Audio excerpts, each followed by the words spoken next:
जब आग के तन्नूर से पानी उबलने लगा, पहाड़ों, रेगिस्तानों और बंजर मैदानों से चश्मे फूटने लगे और ज़मीन का हर गोशा पानी उगलने लगा, तो इस नाफरमान कौम पर कैसी क़यामत टूटी होगी, ज़रा तसव्वुर कीजिए। ये उस ज़माने का वाक़या है जब हज़रत नूह अलैहिस्सलाम अल्लाह के हुक्म से तख्तों और कीलों के ज़रिए एक अजीम किश्ती तैयार कर रहे थे। जब कौम के सरदार वहाँ से गुजरते तो तंज़ करते हुए कहते, यहाँ तो पीने का पानी भी नहीं और ये शख्स खुश्की पर किश्ती चलाने का ख्वाब देख रहा है। वो किश्ती गैर मामूली तौर पर बहुत बड़ी थी। उसकी लंबाई तकरीबन 300 हाथ, चौड़ाई 50 हाथ और उसमें 3 मंजिलें थीं। हर मंजिल 10 हाथ ऊंची थी। फिर वो घड़ी आ पहुंची जब अल्लाह का फैसला नाफिज हो गया। तन्नूर से पानी जोश मारने लगा। हज़रत नूह अलैहिस्सलाम ने पहली मंजिल में हर किस्म के जानवरों का एक एक जोड़ा सवार किया।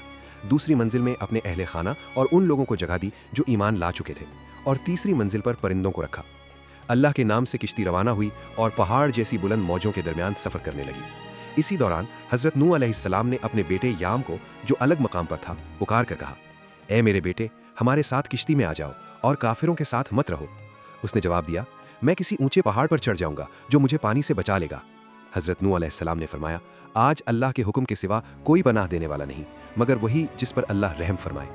इतने में दोनों के दरमियान एक ज़बरदस्त मौज हायल हो गई और वो लहर उसे बहा ले गई। तूफान की शिद्दत ये थी कि पानी बुलंद पहाड़ों से भी कई हाथ ऊंचा हो चुका था। महीनों तक सारी ज़मीन पानी में डूबी रही। जब तमाम नाफरमान हलाक हो गए तो अल्लाह ताला ने हुक्म दिया, ए ज़मीन अपना पानी निगल ले और ए आसमान थम जा। पानी उतर गया और वो अजीम किश्ती कोहे जूदी पर जाकर ठहर गई। अगर आप भी अल्लाह की कुदरत पर ईमान रखते हैं तो कमेंट में सुभान अल्लाह लिखें और इस पैगाम को दूसरों तक ज़रूर पहुँचाएं।